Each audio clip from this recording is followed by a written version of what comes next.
Hello, and welcome back to another edition of Riverhawk Spotlight. I'm your host, Rachael Cataldo, joined by one of my very good friends, Seamus Hanrahan, who is a senior captain of the men's rugby team here at Susquehanna. Seamus, thank you for joining me today. Thanks for having me, Rachel. Of course. So first, I want to start off by mentioning that the team was very successful last year. Obviously, they placed within the top 10 during 15s in the fall, and then 5th in 7s during the spring, which is quite the accomplishment, especially for a club sport here at Susquehanna. So how has COVID-19 impacted the rugby team's season? For this season, our 15s season in the fall was canceled.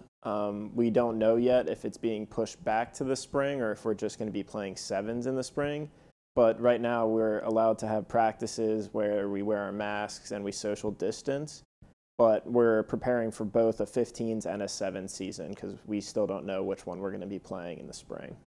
So what is that practice like, and how has that maybe changed since the pandemic? What kind of things are you doing or maybe not doing during those practices? One of the things that is impactful is that we can't do any forms of physical contact, which is difficult for a contact sport like rugby. Due to the regulations, we have to do a lot of ball passing and that sort of thing where we stay 6 feet apart and keep our distance without coming into contact with some of the other players. And how challenging has that been? I mean, for a sport like rugby that's focused on contact, has the team been okay with it? Have they struggled a little bit? There's a little bit of pent-up aggression from people not being able to hit each other, so that's been fun. Yeah, I can only imagine. But switching gears a little bit now, let's get to know a little bit more about who Seamus Hanrahan is.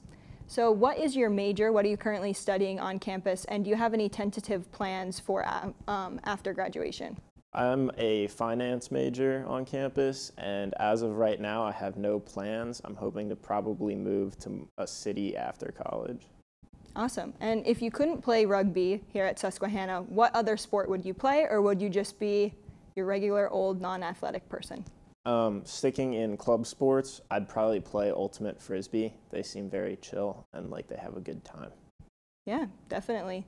And then also, what has been one of the highlights at your time at Susquehanna? Maybe relating to rugby, maybe just in general, maybe your go trip?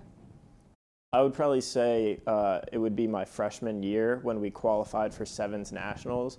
I had a chance to play in that game towards the end of it. I got subbed in. And it was just really exciting because the team hadn't qualified for nationals in a couple of years, so it kind of broke the drought. And to be a part of that as a freshman was a really good experience. Has the team qualified for nationals since then, or is that the only time since you've been at Susquehanna? We've qualified for nationals every year that my class has been on campus. Awesome. All right, well, be sure to stay tuned for more news about the men's rugby team. Hopefully they can have a season in the spring, whether that's the 15s or the 7s. Thank you so much for joining me on this edition of Riverhawk Spotlight. I'm your host, Rachael Cataldo, joined once again by Seamus Hanrahan. Thanks for watching.